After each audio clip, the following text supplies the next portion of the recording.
ఎగువ ప్రాంతాల్లో కురిసిన భారీ వర్షాలకు వరద నీరు భద్రాచలం వద్ద పెరిగి ప్రస్తుతం వరద ఉధృతి తగ్గడంతో ధవళేశ్వరం బ్యారేజ్ వద్ద వరద నీటిని సముద్రంలోకి వదలడంతో జిల్లాలోని నది పరివాహక ప్రాంత ప్రజల గుండెల్లో గోదావరి భయాందోళన కలిగిస్తోంది. గోదావరి ఉగ్రరూపం దాల్చడంతో అధికార యంత్రాంగం అప్రమత్తమై వరద ముంపు ప్రాంతాల్లో పునరావాస కేంద్రాలు ఏర్పాటు చేశారు. 2 రోజుల పాటు గోదావరి ఉధృతి కొనసాగుతుందని జిల్లా అధికారులు తెలిపారు. అల్లవరం మండలం బోడసకుర్రు పల్లెపాలెం వరద నీటిలో చిక్కుకుంది. జిల్లా కలెక్టర్ మహేష్ కుమార్ ఆదేశాలతో మండల తహసీల్దార్ పి సునీల్ కుమార్, ఎంపీడీఓ కృష్ణమోహన్, సర్పంచ్ రొక్కాల విజయలక్ష్మి ఆధ్వర్యంలో పునరావాస కేంద్రం ఏర్పాటు చేసి మెడికల్ క్యాంపు, వరద బాధితులకు భోజనాలు ఏర్పాటు చేసి అందజేస్తున్నారు. వరద ముంపులోనే ఉన్న పలు కుటుంబాలకు తాగునీరు వడవలని వెళ్లి అందిస్తున్నారు. గ్రామ పంచాయతీ కార్యదర్శి సింగంపల్లి దుర్గా శ్రీను గ్రామంలో ముమ్మరంగా ప్రత్యేక శానిటేషన్ చేయిస్తున్నారు. సహాయక చర్యల్లో వీఆర్ఓలు, పలు శాఖల అధికారులు, పంచాయతీ సిబ్బంది, సచివాలయ సిబ్బంది, పోలీస్ సిబ్బంది పాల్గొన్నారు.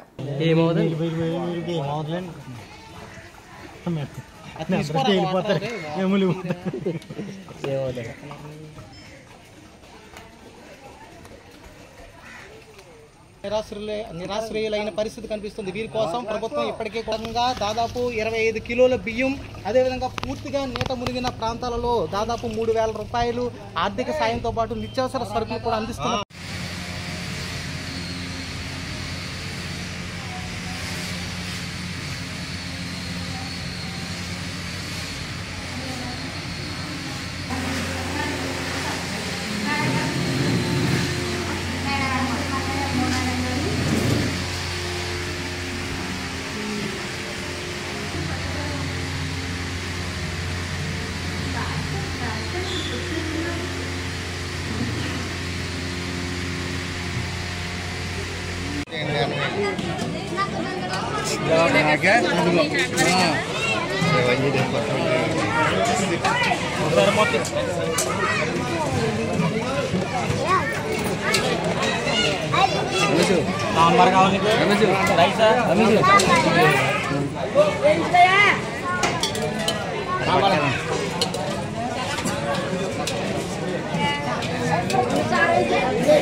కొంచెం లైట్గా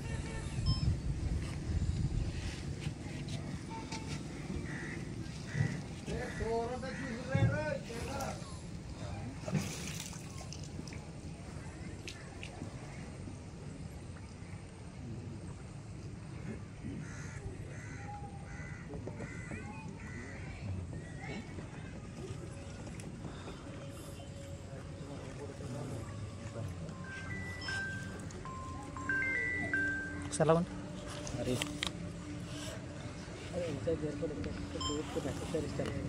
for repairing of the said OFS. And the team and deployed our staff for do this work and to show us. మన జిల్లా కలెక్టర్ గారి ఆదేశాల మేరకు గత 6 రోజుల నుంచి మన బాడోస్కూరు పల్లిపాలెంలో ఏదైతే వరద ప్రభావితం ప్రాంతం ఉందో ఇక్కడ రోజు మనం భోజనాలు మార్నింగ్ బ్రేక్ఫాస్ట్ అలాగే మధ్యాహ్నం భోజనాలు సాయంత్రం భోజనాలు ఏర్పాటు జరుగుతున్నాయి. వాళ్ళు ఇక్కడ ఎవరైతే ఎఫెక్టెడ్ పీపుల్ ఉన్నారో వాళ్ళు వచ్చి భోజనం చేసి వెళ్తున్నారు. అదేవిధంగా 24 గంటలు మనకి మెడికల్ క్యాంప్ జరుగుతుంది. ఇక్కడ స్కూల్ మన రిహాబిలిటేషన్ సెంటర్ కూడా ఏర్పాటు చేశాము. అదేవిధంగా మనకి టీం సెక్రటరీ వారిగా గాను విఆర్ఓల వారిగా 24/7 గా టీం వేసి అన్ని ఏర్పాట్లు ఇక్కడ చూస్తున్నారు. అదేవిధంగా మనకి ఫిషరీస్ నుంచి 2 బోట్లు కూడా నడుస్తున్నాయి. లైఫ్ జాకెట్లు కూడా ఉన్నాయి. అదేవిధంగా ఆర్డబ్ల్యూఎస్ వాటర్ వారు మనకి మార్నింగ్ ఈవినింగ్ 20 లీటర్ల వాటర్ టింగ్ ప్రతి ఇంటికి కూడా ఇస్తున్నారు. ఏ విధమైనటువంటి ఇబ్బంది ఇప్పుడు దాకా లేదు. అలాగే కొంతమంది ఎవరైతే పారాసలైజ్ ఉన్నారో పీపుల్ తీసుకొచ్చి రిహాబిలిటేషన్ సెంటర్ లో ఉంచుతున్నారు. అలాగే ప్రభుత్వం ఇచ్చే సూచనలు ఎప్పటికప్పుడు మేము సన్నద్ధంగా ఉన్నాము. అన్ని రకాలుగా అందరితోనూ సమయస్ఫూర్తిగా యూనిటీగా ఉండి ఈ వరదల్లో ఉన్న విపత్తును ఎదుర్కోవడానికి మేము ప్రయత్నాలు చేస్తున్నాము. అదేవిధంగా మాకు స్థానిక సర్పంచ్ గారు అలాగే మనకు వార్డు మెంబర్ కూడా ఎంతో కోఆపరేషన్ తో ఉన్నారు. అదేవిధంగా ప్రతి ఏదైనా ఏ ఆపద వచ్చినా కూడా మేము ఇక్కడ ఈ మండలంలో ఎదుర్కోవడానికి సందిగ్ధంగా ఉన్నాం. అలాగే గతంగా 91 మందికి మేము రేషన్ ఇచ్చాము. రేషన్ బియ్యం 25 కేజీలు రేషన్ బియ్యము, అలాగే కేజీ ఉల్లిపాయలు, కేజీ బంగాళదుంప, పామాయిల్ ప్యాకెట్, అలాగే కందిపప్పు కూడా 91 మందికి ఇచ్చేసాము. కలెక్టర్ గారి ఆదేశాల ప్రకారం మిగతా కొంతమందికి కూడా ఇవ్వడానికి సిద్ధంగా ఉన్నాం. ప్రపోజల్ కూడా పంపించాము. ఆ యొక్క సరుకులు కూడా ఈవినింగ్ కల్లా వస్తాయి. తద్వారా ఈ బల్లిపాలెంలో ఉన్న ఎవరైతే ఎఫెక్టెడ్ ఉన్నారో వాటర్ లో ఇండ్లు ఉన్నాయి వాళ్ళతో పాటు పక్కన కూడా ఉన్న మన ఫిషరీస్ కమ్యూనిటీ పీపుల్ ఎవరైతే వాళ్ళ జీవనోపాధికి కోల్పోయారో ఈ వారం రోజులు వాళ్ళకు కూడా ఈ నిశ్చిత సరుకులు ఇవ్వడానికి కలెక్టర్ గారి నుంచి మాకు ఆదేశాలు వచ్చాయి. తద్వారా ఈ పనులు చేసుకుంటే మేము ముందుకెళ్తామని మీకు తెలియజేస్తాను. నమస్తే అండి. మాది అల్లవరం మండలం బోడస్కూరు గ్రామం. నేను ఆ గ్రామ సర్పంచ్ రొక్కాల విజయలక్ష్మిని. మా గ్రామం అయితే వచ్చేసి వరద ముంపులో మునగడం జరిగింది. ఇక్కడ రీహాబిలిటేషన్ సెంటర్ ఏర్పాటు చేసి వరద బాధితులందరికీ కూడా భోజనాలు ఏర్పాటు చేయడం జరిగింది. ఉదయం టిఫిన్, మధ్యాహ్నం భోజనం, అలాగే సాయంత్రం భోజనం ఏర్పాటు చేయడం జరుగుతుంది. అలాగే ఇక్కడ 24 గంటలు కూడా హెల్త్ క్యాంప్ ఏర్పాటు చేయడం జరిగింది. ఎవరికి ఎటువంటి ఇబ్బంది లేకుండా కూడా ఇక్కడ మండల అధికారులు ఎప్పటికప్పుడు చూసుకుంటూ జరుగుతుంది. అందరూ కూడా సహాయ సహకారాలు అందిస్తున్నారు. మేము ఇక్కడ వరద బాధితులకి 25 కేజీల రైస్ అలాగే నిత్యావసర సరుకులు కూడా ఇవ్వడం జరుగుతుంది. అలాగే ఇంకెవరైతే అందని వారు ఉన్నారో వాళ్ళందరికీ కూడా కలెక్టర్ గారితో మాట్లాడి మేము వారందరికీ కూడా అందించడం జరుగుతుంది. ఎవరికైతే ఏ ఇబ్బంది లేకుండా ఇక్కడ చూసుకోవడం జరుగుతుంది. గర్భిణీలు, బాలింతలు అటువంటి వారు ఎవరైనా హెల్త్ కంప్లైంట్స్ ఉన్న వారందరినీ కూడా మేము ఇక్కడ నుంచి వరద నుంచి తరలించడం జరిగింది. ప్రతి చోట మేము వచ్చేసి పంచాయతీ నుంచి శానిటేషన్ అయితే చేయడం జరుగుతుంది. ప్రతి చోట వర్షాల కారణంగా నీరు నిలకడగా ఉండి దోమల బారిన పడి వ్యాధుల బారిన పడకుండా మేము అందరం కూడా విలేజ్ లో పంచాయతీ స్టాఫ్ అంతా కూడా విలేజ్ లో శానిటేషన్ చేయించడం జరుగుతుంది. బ్లీచింగ్ చేయించడం, అలాగే స్ప్రేయింగ్ చేయించడం, సాయంత్రం పూట దోమల నివారణకి ఫాగింగ్ చేయించడం కూడా జరుగుతుంది. మేమందరం కూడా రీహాబిలిటేషన్ సెంటర్ దగ్గర ఎప్పటికప్పుడు చర్యలు తీసుకోవడం జరుగుతుంది. మునిగిపోయిన ప్రాంతాలకు వెళ్లి అంతా పరిశీలించి ఎవరైతే ఇబ్బందికరంగా ఉన్నారో వారందరినీ కూడా మేము తరలించడం జరుగుతుంది. అలాగే ముందున్న రోజుల మీద ఈ రోజుకి వరద ఇంకా పెరిగింది. అలాగే ఇంకో 2-3 రోజుల్లో వరద ఇంకా ఇక్కడ పెరుగుతుంది అని అన్నారు. అలాగే మేము దానికి తగ్గ చర్యలంతా కూడా మేము తీసుకోవడం జరుగుతుంది. అలాగే మాకు మండల అధికారుల సహాయం అలాగే కలెక్టర్ గారి ఆదేశాల మేరకు మేము ముందుకు నడుస్తూ మేము ఎవరికి ఇబ్బంది లేకుండా ఇక్కడ అన్ని చర్యలు తీసుకోగలుగుతాం.